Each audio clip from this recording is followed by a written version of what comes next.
Olá, gente, tudo bem? Começa agora o nosso encontro diário com as informações sobre as consequências da pandemia de Covid-19 no Brasil e no mundo. Eu sou o Ricardo Vilches e vou fazer companhia para vocês nos próximos minutos.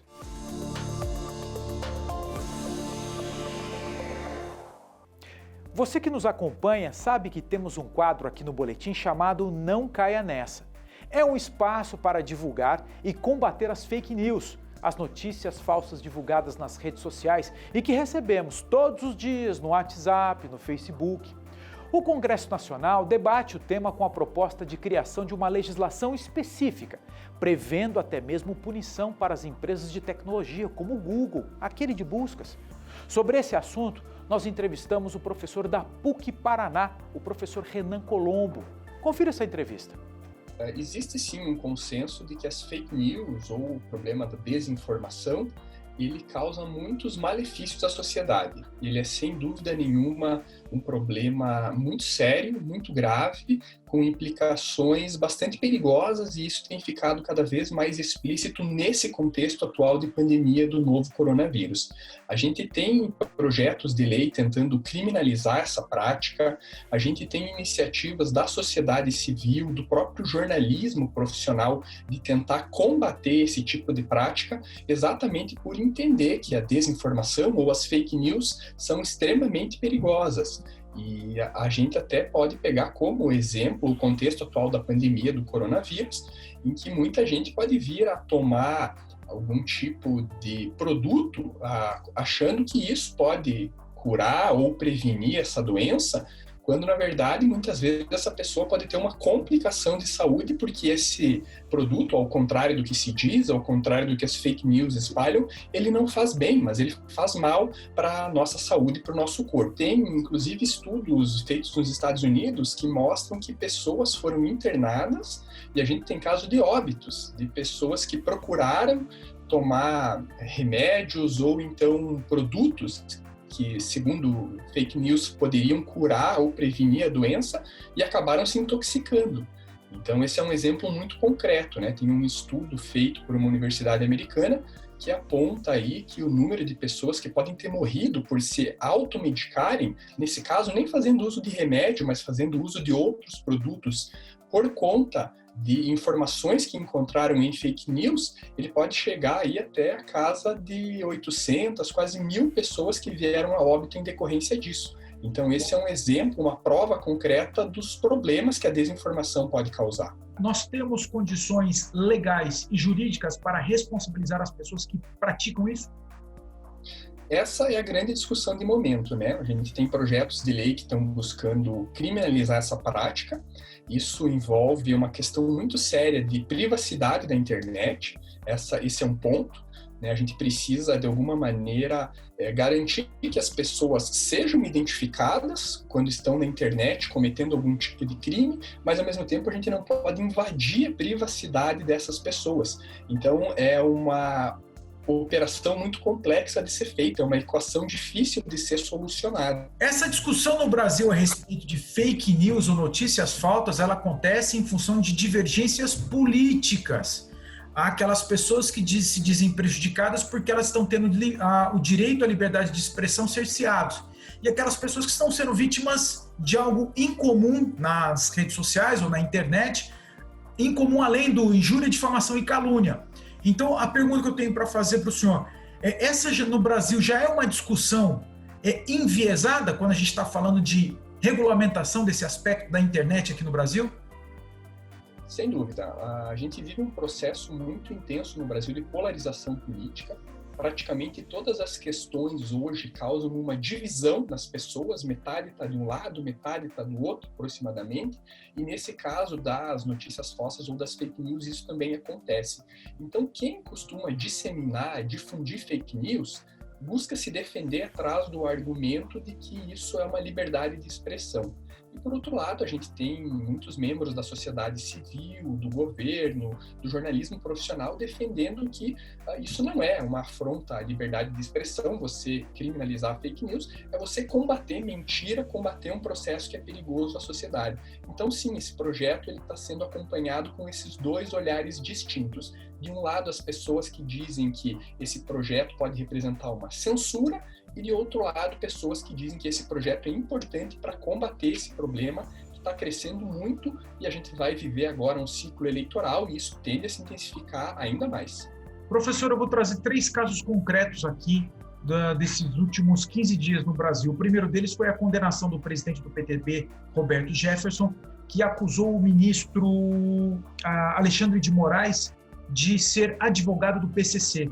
Ele foi condenado por fake news, pelo menos era essa a argumentação, por ter distribuído esse tipo de notícia na internet. Também o blogueiro Bernardo Custer também foi condenado pela justiça a dar direito de resposta para a emissora de televisão Band, porque disse que a Band agora tinha uma parceria com uma televisão chinesa e que toda a linha editorial era definida pelo Partido Comunista Chinês. E outro caso também que não trouxe consequências jurídicas, mas provocou sim, teve suas consequências.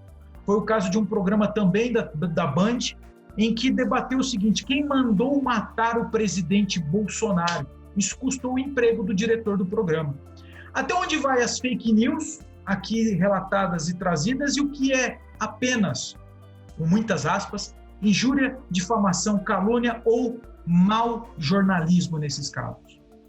Sim, em todos esses casos que você citou, a gente tem claramente informações que são prejudiciais, né, que podem arranhar a reputação, a imagem de alguém, e isso não é uma coisa nova. A gente tem direito de resposta no jornalismo, a gente tem veículos de imprensa, profissionais de imprensa, muitas vezes sendo processados porque, de repente, arranharam a reputação de alguém com alguma informação ou falsa ou imprecisa. Isso é uma coisa que sempre existiu no contexto do jornalismo. E agora a gente tem essa discussão em torno do projeto e isso voltou à tona, esse debate voltou à tona. A impressão que eu tenho é de que muitas vezes as pessoas que disseminam fake news tentam se esconder atrás desse argumento. Não, isso aqui é só a minha opinião. Agora, a gente vive num sistema jurídico, num sistema legal em que as pessoas têm de se responsabilizar por aquilo que dizem.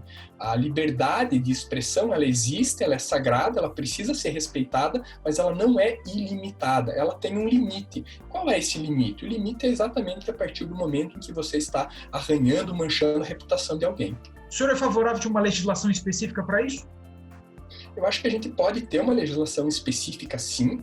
Essa legislação precisa ser bem construída. Esse debate que existe hoje na sociedade brasileira é saudável. Prova disso é que a gente está conversando sobre esse tema. As pessoas precisam entender um pouco melhor esse fenômeno e criar uma lei que não vai limitar a expressão das pessoas, mas que vai limitar a capacidade que a internet trouxe de a gente conseguir disseminar mentira numa escala muito grande, numa escala global mesmo, o que é muito danoso para a sociedade, para a democracia, para a política e até para esse contexto atual de pandemia que a gente está vivendo. Então eu defendo uma legislação desde que ela seja bem construída.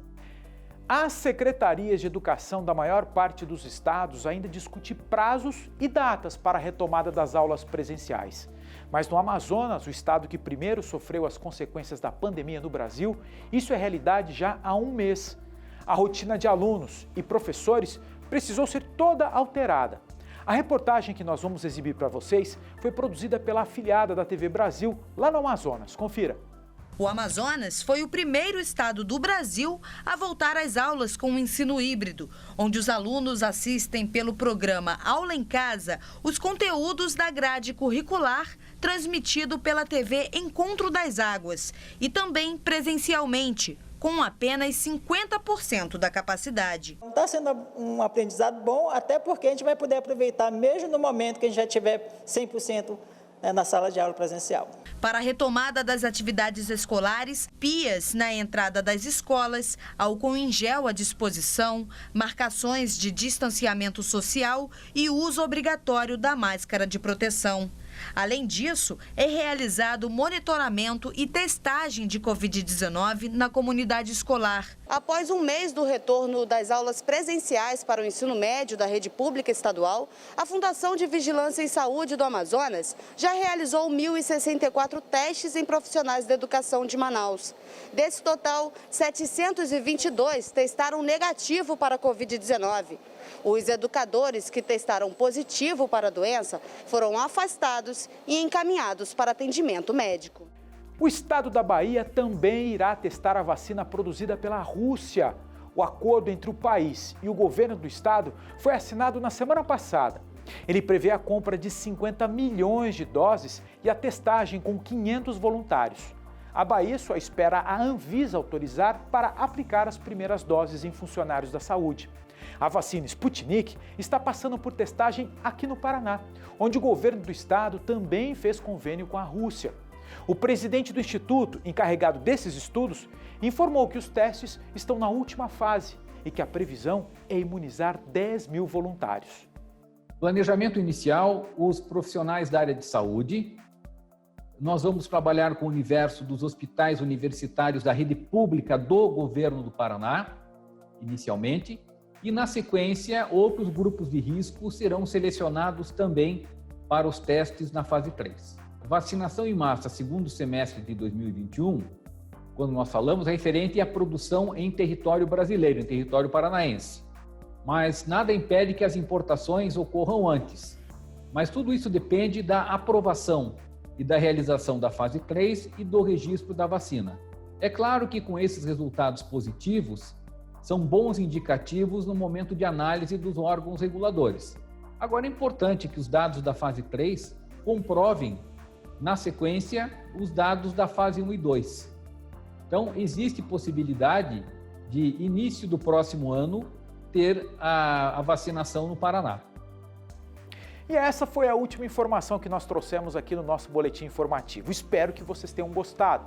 Fazer o seguinte, daqui a pouco, ao longo da programação, eu volto trazendo mais informações. Tá combinado? Então, até a próxima.